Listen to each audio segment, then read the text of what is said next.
Julie എന്തോ നോക്കിയിരിക്കുന്നറിയാം. നമ്മുടെ ഒരു കോഴിക്കുഞ്ഞില്ലേ, അവളെ കുടിവെള്ളം വെച്ചേക്കുന്ന പാത്രമില്ലേ, കമന്ന് വീഴാതെ പെട്ടുപോയി. ഞാനിവിടെ ഇല്ലായിരുന്നു. കോഴിയെല്ലാം ഓടിച്ച് കൂട്ടിക്കയറ്റിയതിന് ശേഷം ചരുവം കമന്ന് കിടക്കുന്നതാണ് ഇവിടെ നൂത്ത് വെച്ചതാണ്. വെച്ചപ്പോൾ കടലിൻ്റെ കീഴിൽ പമ്മിയിരിക്കുന്നത് നനഞ്ഞ് കുതിർന്ന് കുഴഞ്ഞ് നിൽക്കുവാണ്.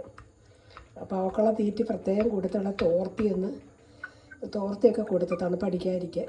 ജൂലി വന്ന് നോക്കി നിൽക്കുക. എന്താ മോളെ, എന്തുവാ ഇത്? ഉണ്ടാ ജൂലി നോക്കുക. തിന്നാട്ടെ. ചേച്ചിയാണ്, ചേച്ചി ജൂലി ചേച്ചിയാണ് മോടെ. കഴിക്കേ മോള്, കഴിക്കും മോള്, കഴിച്ചോ മോള്, കഴിച്ചോ. ഒന്നുമില്ല, പേടിക്കണ്ട.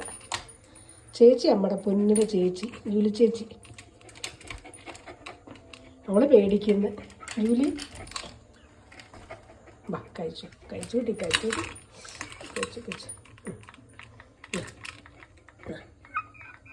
എന്നാ കഴിച്ചോട്ടെ.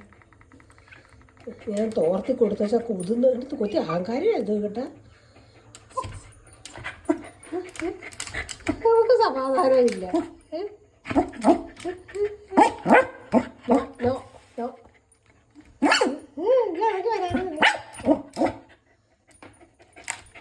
ഈ കറുപ്പ് കളർ കൊണ്ട് അവൾക്ക് അതിശയം. സുന്ദരിയാ. പക്ഷേ കുഞ്ഞങ്ങ് നനഞ്ഞ് കുതിർന്ന് തണുപ്പടിച്ചിരുന്ന് പോയി.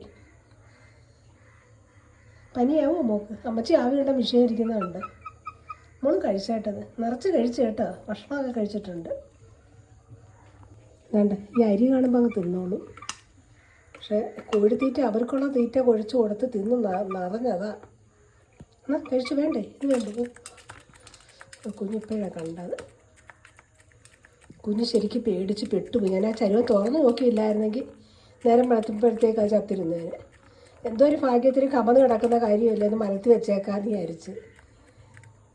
എപ്പോഴെങ്ങാണ്ടേ അത് പെട്ടുപോയതാണ്. കുഞ്ഞ് വിറച്ചിരുന്ന് ഞാൻ പിന്നെ കൊണ്ടുവന്ന് തോർത്തി കൊടുത്ത് തുണി എന്തോത്തിട്ട് തോർത്തി ദേഹമൊത്ത് ഉടച്ചു കൊടുത്തിട്ട് നിർത്തിയേക്കുക. ജൂലിക്ക് നോക്കിയിട്ട് ഇനി എന്നാ മോള് വാ, ജൂലിക്ക് വാ. അവള് പോയി വാതിലിരിക്കും മറ്റേ കോഴികൾ നോക്കാൻ. ഉണ്ടോ? ഇത് കുഞ്ഞിക്കോഴി നമ്മുടെ. എന്നാ വേണ്ട, ജൂലി തിന്നോ. വേണ്ട,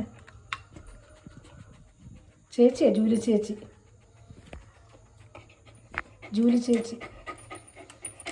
അവക്കൊന്ന് കളിക്കാൻ കൊടുക്കണം.